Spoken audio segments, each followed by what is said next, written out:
अमेरिकी राष्ट्रपति ट्रंप के नाम पर शुरू हुए मीम कॉइन ट्रंप की बढ़ती मांग को देखते हुए क्रिप्टो एक्सचेंज इसे अपने प्लेटफॉर्म पर लिस्ट कराने में जुट गए हैं।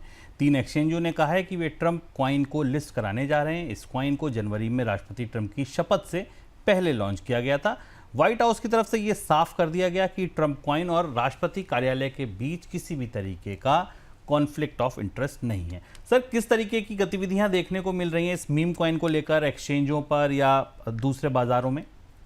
ट्रंप कॉइन को लेकर काफी चर्चा है क्योंकि इसकी सबसे बड़ी चीज है, ट्रंप कॉइन लॉन्च होने के बाद सबसे तेजी से लिस्ट हुआ। जनवरी 2025 में ही इसकी लिस्टिंग शुरू हो गई थी। सारे प्रमुख क्रिप्टो एक्सचेंजेस में 1 से 4 दिन में इसको लिस्ट किया गया। शुरुआती उछाल इसमें दिखाई दिया गया। लॉन्च के कुछ घंटों में ये $7.10 तक पहुंच गया। 300% तक की बड़ी मार्केट कैप 8 बिलियन तक हुई और उसके बाद फिर इसमें गिरावट आना शुरू हुई। 19 जनवरी के बाद ये गिरा, अप्रैल में $7 तक की गिरावट आई और अब जुलाई में इसकी कीमत करीब करीब $9.63 के आसपास है। ट्रेडिंग वॉल्यूम भी घट रहे हैं और गिरावट भी दिखाई दे रही है। कुल सप्लाई भी केवल 1 बिलियन टोकन की है। नियम के हिसाब से 3 साल में धीरे धीरे अनलॉक होगा। 18 जुलाई को करीब 90 मिलियन टोकन अनलॉक होंगे और उसके बाद हर महीने करीब करीब 210 मिलियन टोकन अनलॉक होंगे।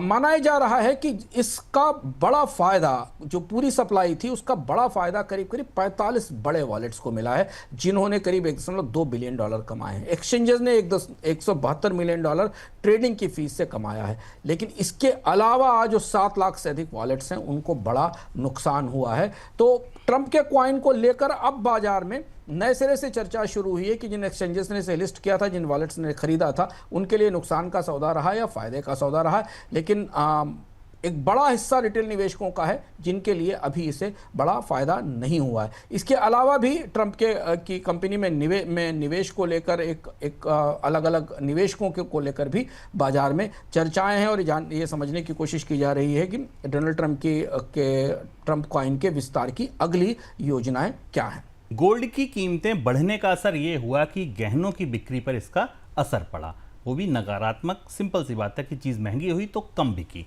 जून के दौरान बिक्री आधी से भी कम रह गई। Indian bullions and jewellery association के मुताबिक जून के दौरान गोल्ड ज्वेलरी की बिक्री में करीब 60% की गिरावट आई है। हाल ही में रिटेल मार्केट में गोल्ड का भाव 1 लाख रुपए के ऊपर पहुंच गया था।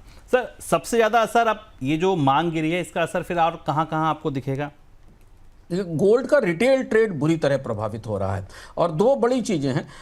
गोल्ड की भारत में खरीद सिक्योरिटी के तौर पर भी होती है। भारत में गोल्ड की खरीद शादी विवाह में एक महत्वपूर्ण गिफ्ट के तौर पर भी होती। गोल्ड की इस तेजी ने इस पूरे बाजार को बुरी तरह हिला दिया है और ये चुनौती अब 1 लाख रुपए के आसपास सोना के पहुंचने के बाद लगातार बढ़ती चली जा रही है कि भारत का जो टोटल रिटेल गोल्ड ट्रेड है, जो कि आमतौर पर हर सीजन में हर 2-3 महीने में सक्रिय होता था, लोग पुराना गोल्ड लेकर आते थे और नई खरीदारी करते थे, ये उस पर असर दिख रहा है। ज्वेलरी की जो गोल्ड की सेल 60% गिरना भारतीय बाजार के लिए निचले स्तर पर चुनौतीपूर्ण खबर है, क्योंकि इससे बहुत सारे लोगों का रोजगार भी जुड़ा हुआ है और बड़ा गोल्ड का रिटेल मार्केट है।